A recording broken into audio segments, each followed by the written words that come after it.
လိုင်းပေါ်မှာဆိုတော့ဝိုင်းသူခိုင်နေအကြောင်းလေးခဏခဏကြားရတယ်ခဏခဏမြင်ရတယ်သူပြဿနာတွေတက်ရှင်တာလဲကြားလာနေပြီ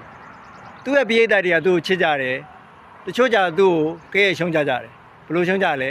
အိမ်အောင်စဲများလို့ဆိုပြီးတော့နော်သူ့ကိုကဲရှုံးကြတယ်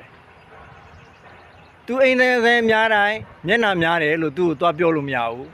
ဘာကြောင့်လဲသူဟာပုထုဇဉ်လူသားဖြစ်တယ်နော်အိမ်အောင်သားမွေးကိုသူဟာသူ့ရဲ့ချစ်ခင်နှစ်သက်တဲ့သူနဲ့တီတီနဲ့သူကဖြစ်ရှင်တာသူ့ရဲ့အခြေဦးโอเคကိုဟင်းဝေရန်လမ်းခွဲသွားတယ်ကိုဟင်းဝေရန်ရဲ့မိဘတွေကသဘောမတူလို့ဆိုပြီးတော့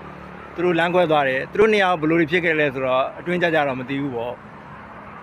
โอเคသူချစ်ခံခဲ့တယ်ဒီတော့တရေတယောက်နဲ့သူဟာအိမ်အောင်ပြုတ်သွားတယ်တဲ့တရေတယောက်နဲ့အကြောင်းပါပြီးတော့ကလေးရတာလို့တော့မကြားမိဘူးသို့တော့သူတို့အကြောင်းမျိုးကြောင့်ကွဲသွားတယ်ဘလူးရဲ့ပြစ်ကြောင်လည်းတော့မသိဘူးမဝိုင်းဆုံးခိုင်းနေရတော့တက်ရှင်းထားတယ်သူဟာသူချစ်တယ်လို့မချစ်ပါဘူးသူဟာချစ်ကန်ခေတယ်တဲ့သူဟာတီတီတန်းတန်းနော်ပတ်စံရှိရင်ရှိသည်ဖြစ်သည်မရှိသည်ဖြစ်သည်နော်သူရှားကျွေးနိုင်တယ်သူ့ကိုချစ်ခင်နှစ်သက်ရပါပြီလို့သူဟာတက်ရှင်းထားတယ်โอเคနောက်တရားကိုအောင်လာအဆိုတော့ဘဝတူချင်းထက်ကွဲသွားပြန်တယ်အကြောင်းမျိုးကြောင့်နော်ဘလူးဘက်ကလွန်ကျူးတယ်ဘလူးဘက်ကမှားတယ်လို့တော့အတိအကျမသိရပေနဲ့မန်ဝိုင်းစုခိုင်သိန်းဟာတက်ရှင်းထားတယ်နော်သူ့ဘက်ကတော့အားလုံးတာဝန်ကြီးတယ်နော်ချစ်ခင်နှစ်သက်တယ်ဒီလိုမျိုးပြောတယ်ဒီတော့သူ့ရဲ့ချစ်ပြည့်တဲ့တွေဟာသူ့ရဲ့နော်ချင်မွေးပါတဲ့ရုပ်ကလေးရဲ့သူ့ရဲ့အဆိုတော်ကြားပုံတွေရဲ့ဟိုအားပေးကြတယ်နော်သူ့ကိုအလိုမရှိတဲ့ဟိုဘက်နဲ့သုံးအောင်ဘက်နဲ့ပတ်သက်တဲ့လူတချို့ကတော့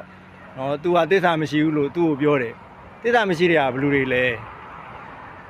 မဝိုင်းစုခိုင်သိန်းအဆိုတော်ဝိုင်းစုခိုင်သိန်းပြောတာမှန်တယ်လို့ရှိရင်ကျန်တဲ့လူတွေကယောက်ျားမပြီးသားတာလားတာဝန်မယူရဲတာလားမိဘစကားလည်းနားထောင်မယ်ချစ်သူကိုလည်းမပြစ်ဘူးဆိုရင်မရဘူးလားโอเคအကြောင်းဖြစ်ပြီးရင်ပြောတာเนาะအကြောင်းဖြစ်ပြီးရင်เนาะဆက်ဆံပြီးလို့ရှိရင်โอเคကျန်တဲ့နှစ်ယောက်ကလည်းဆက်ဆံတဲ့အထင်ကြီးရှိတယ်လင်မယားအရာမြောက်တယ်ဒီတော့သူတို့တွေကရောတာဝန်ယူမှုတာဝန်ခံမှုမရှိတာလားယောက်ျားမပြီးသားတာလားဟောက်လဲဖော်ပြရေးလောက်တာလားသူတို့ကထားခဲ့တာလားမဝိုင်းစုခိုင်နေရထားခဲ့တာလားဆိုတော့ဝိုင်းစုခိုင်နေရမထားခဲ့ဘူးဆိုလို့ရှိရင်တော့ကျန်တဲ့3ယောက်ကနော်ယောက်ျားမဆန်ဘူးလို့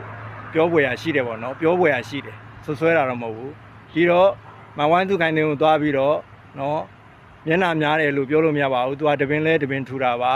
သူကတီတီတက်တက်သူ့ရဲ့ချစ်သူတယောက်အိမ်အောင်သားမွေးတော့လှုပ်ချင်ပါဗောသူများနီးသူโอเค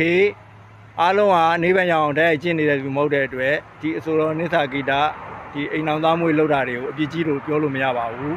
เนาะသူ့ကိုသွားပြီးတော့အရင်ကြီးလော်လီတွေလည်းပြောလို့မရဘူးပုထုဇဉ်ပဲအားလုံးကိုချင်းစားတတ်ရမယ်ဒီတော့ကျွန်တော်ဆိုလိုတာကမိမိသူတစ်ပါးမထိကန်အောင်မျှတအောင်ပြောတာပါယောက်ျားဆိုရင်လည်းယောက်ျားဆန်ရမယ်မိန်းမဆိုလည်းမိန်းမဝတ္တရားကြည့်မယ်ယောက်ျားဝတ္တရားကြည့်မယ်ဆိုလို့ရှိရင်အားလုံးဟာဒီတစ်ခုလက်တွေဆိုတာဖြစ်လာမှာမဟုတ်ဘူးတစ်ခုလက်ဥယျာဉ်ရော့သွားမယ်တစ်ခုလက်ဥယျာဉ်ရှိတော့ရှိမယ်မရှိဘူးမဟုတ်ဘူးရော့သွားမယ်တာဝန်ယူမှုတာဝန်ခံမှုဝတ္တရားတွေယောက်ျားပြီးသားရမယ်မိန်းမဆိုလည်းမိန်းမပြီးသားရမယ်ဒါဆိုလို့ရှိရင်အားလုံးအဆင်ပြေပါတယ်ကျွန်တော်ပြောတာလေးနှစ်သက်တယ်ဆိုရင် like and follow လေးလုပ်ခဲ့ပေးပါအောင်